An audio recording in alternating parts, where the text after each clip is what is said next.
মার্কিন president Donald ট্রাম্পের শুল্ক হুমকিকে পাশ কাটিয়ে বিশ্ববাজারে নিজেদের অবস্থান আরও সুসংহত করল ভারত। যুক্তরাষ্ট্রের সাথে সম্পর্কের অনিশ্চয়তার মধ্যেই ইউরোপীয় ইউনিয়নের সাথে দীর্ঘ প্রতীক্ষিত মুক্ত বাণিজ্য চুক্তিতে পৌঁছালো নয়াদিল্লি। মুক্ত বাণিজ্য চুক্তির ঘোষণা দিয়ে মোদি স্পষ্ট বুঝিয়ে দিলেন, বাণিজ্যিক স্বার্থ রক্ষায় ভারত এখন আর কেবল হোয়াইট হাউসের মুখাপেক্ষী নয়। প্রায় 2 দশকের দীর্ঘ আলোচনার পর এই চুক্তিটি সম্পন্ন হয়েছে। 27 জানুয়ারি ভারতের প্রধানমন্ত্রী নরেন্দ্র মোদী ইইউ নেতৃত্বের সঙ্গে আলোচনার মাধ্যমে দীর্ঘ প্রতীক্ষিত মুক্ত বাণিজ্য চুক্তিটি চূড়ান্ত করেন। ইউরোপীয় কমিশনের president Ursula von der Leyen একে মাদার অফ অল ডিলস বা সব চুক্তির সেরা চুক্তি বলে অভিহিত করেছেন।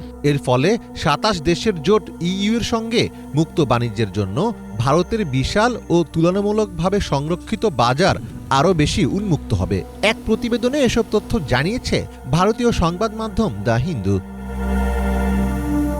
এই চুক্তির ফলে উভয় দেশ একে অপরের প্রায় 97% পণ্যের ওপর থেকে আমদানি শুল্ক তুলে নেবে বা ব্যাপকভাবে কমিয়ে আনবে। বিশেষ করে ভারতের তৈরি পোশাক, চামড়াজাত পণ্য, রত্ন ও অলংকার এবং সামুদ্রিক খাদ্যের মতো শ্রমনিবিড় খাতগুলো ইউরোপের বাজারে শুল্কমুক্ত প্রবেশের সুযোগ পাবে। এতে ভারতের রপ্তানি দ্বিগুণ হওয়ার সম্ভাবনা রয়েছে।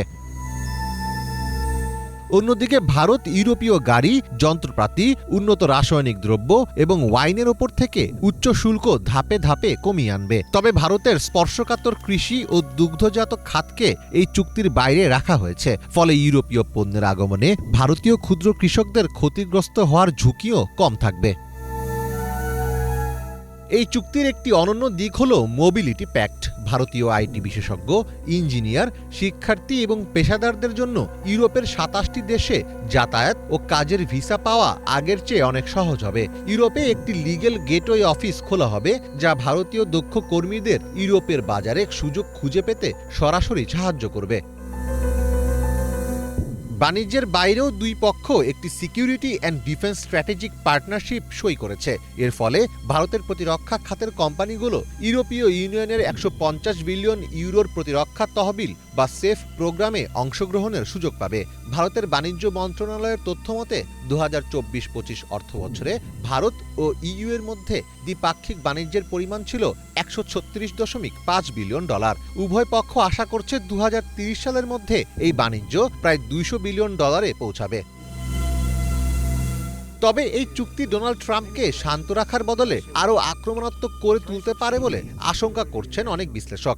ইউরোপ এবং ভারতের এই কৌশলগত ঐক্য ট্রাম্পের চোখে যুক্তরাষ্ট্রকে কোণঠাসা করার প্রচেষ্টা হিসেবে গণ্য হতে পারে, যার পাল্টা ব্যবস্থা হিসেবে তিনি ভারত ও ইইউ এর পণ্যের উপর আরও কঠোর শাস্তিমূলক শুল্ক আরোপের ঘোষণা দিতে পারেন।